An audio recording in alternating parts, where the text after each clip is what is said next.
Hello and welcome. This is Japan, and I wanted to go over the NXT Battleground uh, predictions. Like this card's actually stacked with a lot of matches.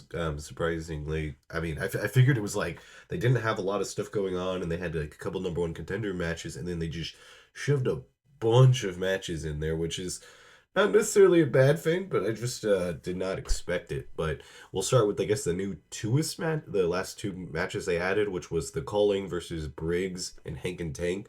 They kind of set this up last NXT.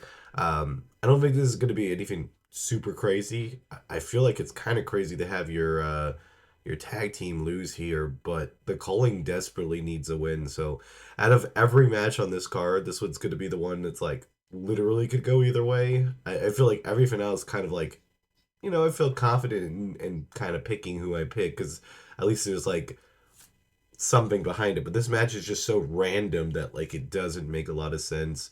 But I'm gonna go with Hank and Take and Briggs. I just having your tag team lose even in a non-tag team match, it just is kind of crazy. Um, but it wouldn't surprise me. I really wouldn't. Briggs obviously has been having a lot of problems lately, so I could see him losing it for them. I mean, he's definitely the one eating the pin if it's the calling winning.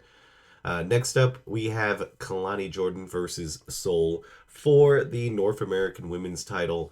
This was also just set up at the last time with Kalani winning the number one contendership.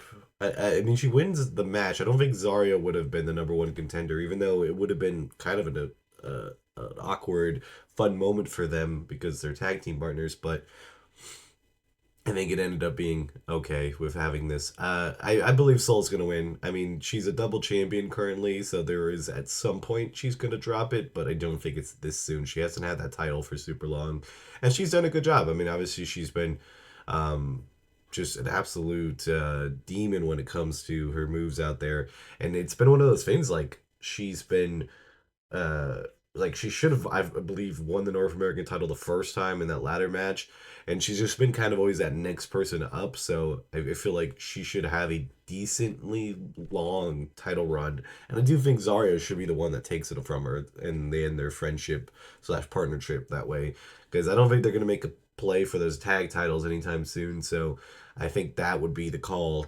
to kickstart Zarya's like maybe heel run, because they have some heels in the women's division, but like they really do need a mega heel to really put this over. With Julia and Roxanne gone, they kind of what it would be. Jada Parker is probably their biggest, but again, that's not necessarily who you want up there when you have like Zarya, who's an absolute beast.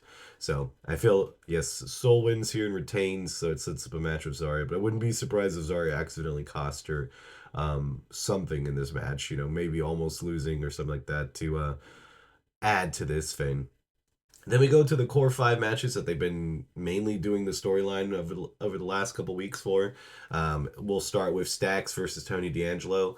Um, it's a decent rivalry. I mean, honestly, the family in general is not anything I care super crazy about. It's just kind of one of those like it's a decent gimmick, but the whole mobster whatever thing is just it's just not it for me. I'll be completely honest. I don't care. It's like it's one of those just generic kind of gimmicks. So like them fighting and the family being torn apart, I could care less about. It's also one of those weird matches where like honestly like Tony D'Angelo should win because like he's the veteran and they really need him to get like rebuilt up. But I feel like they don't know really necessarily what to do with him, and I think this is their way to expel him from the family and allow him to go to the main roster. I don't know if that gimmick works by itself up on the main roster, and I don't see him necessarily connecting with somebody to remake a family or something up there. So I don't know. Tony has like this really weird thing. I think he's a good wrestler, but I think the gimmick is going to be kind of a crutch for him because of it's hard to get it to work organically on a completely different level. So that's kind of a side tangent, but I do think Stacks wins. I think Stacks deserves it. I think this would be a good way to jumpstart his NXT career, where he's had some good moments, but he definitely it could be towards that main event scene or even like the upper mid card at least, challenging for titles. But he needs to win here for that to be possible. Next up, we'll have Joe Hendry versus Trick Williams for the TNA World Championship, which is just kind of crazy that it's being defended on NXT. I like it. I like that type of thing. That isn't something that you necessarily have ever seen. Well, you definitely haven't seen in WWE. You've seen in other promotions, and it's kind of an interesting thing because at least gives people eyes, and some people don't know what TNA is. I mean, in this day and age, there's a lot more relative like information out there and ways to see different promotions, so a lot of people are way more into it, but there's people that have never seen TNA like on a weekly basis and only know Joe Hendry from like his guest spot, so seeing him actually defend his title here is a really good thing. I think it was really good for TNA. It gives a lot more eyes out there. I think Joe Hendry wins here, though. I feel like Trick Williams would be a good candidate for him to beat. I just don't really know exactly how that works. Like, why would you have Trick Williams on a completely different organization take it unless it's really one of those things where they both organizations see the upside in it. I do think it would be a good and crazy idea to do. I think the shock value of it happening is insane. Obviously, it would set off the internet too. Everybody would be like, "Oh, see, look at WWE just trying to get it in another promotion and do all their stuff." And I think that just letting people get marked out would actually really probably work for TNA and WWE to a certain extent. Obviously, it's like bad publicity to what people would be doing, but I think obviously with what they're doing, it would be one of those things that actually ends up working pretty well for them. But yeah, Joe Hendry retains here. I think it's going to be an okay match. Their build-up's been pretty decent, so this probably is the end of their rivalry. So we got to see what happens there. Next up, we have Stephanie Vercor versus Jordan Grace. I think this is going to be one of the like better matches. I think the two NXT Championship matches are going to be obviously, as they should be, the best like physical matches and stuff. I think Vercor and Jordan Grace are going to put on a show, though. I think it's going to be a very fun match. Honestly, I just don't see Stephanie losing here. She's just way too over. Jordan Grace, I do think, is going to win at some point, but I think Stephanie retains a little bit longer. I also like. I watch NXT, regularly, and I've watched like all the PLEs. Their PLEs don't really have like a structure as much. They have some, so there's then like WWE PLEs where you know like certain PLEs are kind of heightened and that there's crazier stuff that could happen. So Battleground's like I think on the upper level, but not like a big four type thing. I could be wrong. I'm not 100% sure. So I feel like Stephanie should lose on a grander stage or like at least, with a little bit more build up. I feel like this was kind of overshadowed by Julia and Roxanne being kind of part of it and then leaving.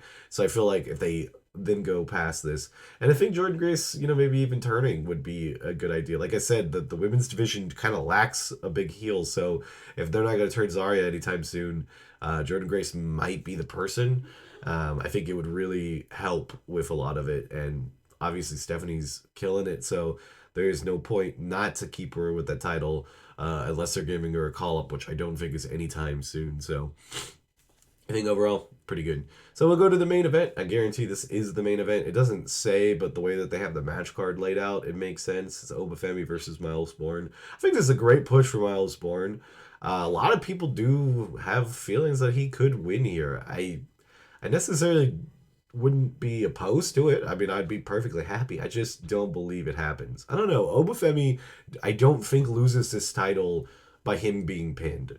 Unless they really have somebody that they're really, really high on that they're going to try to put over. Because, like, when he lost the North American title, it had to be somebody so, like, that had his number, that had wrestled him a bunch of times. It had to be somebody like that to really beat him. And, like, honestly, the only other person, would be Tony that could take the title off of him. But again, I don't think he's in that position to do that. And I think this is going to be a good match. I think this is going to be very physical. I think No Catch Republic will hopefully be on his side and try to help him out. You know, with Charlie Dempsey, you don't know. I mean, they could easily have Charlie Dempsey accidentally cost Miles too to help. You know, Miles kind of retain some of that um, just overall fame. But I do think Obafemi wins. I think it's kind of guaranteed here. But I think it's still going to be a really good match. So I think there's at least that. But yeah, if you guys enjoyed this video, and don't forget to put your predictions down in the comments below because I kind of want to see what everybody else thinks. Battlegrounds is Saturday, so this will be fun. This is a jam-packed weekend. We have Marigold Shine Forever, we have NXT Battlegrounds, and we have Saturday Night Main Event. Yeah, this is Sunday. Did I say Saturday? I think this is Saturday, but yeah, this is on Sunday. So this should be interesting on what they do. And yeah, if you guys like this kind of content, don't forget to subscribe. Bye, guys.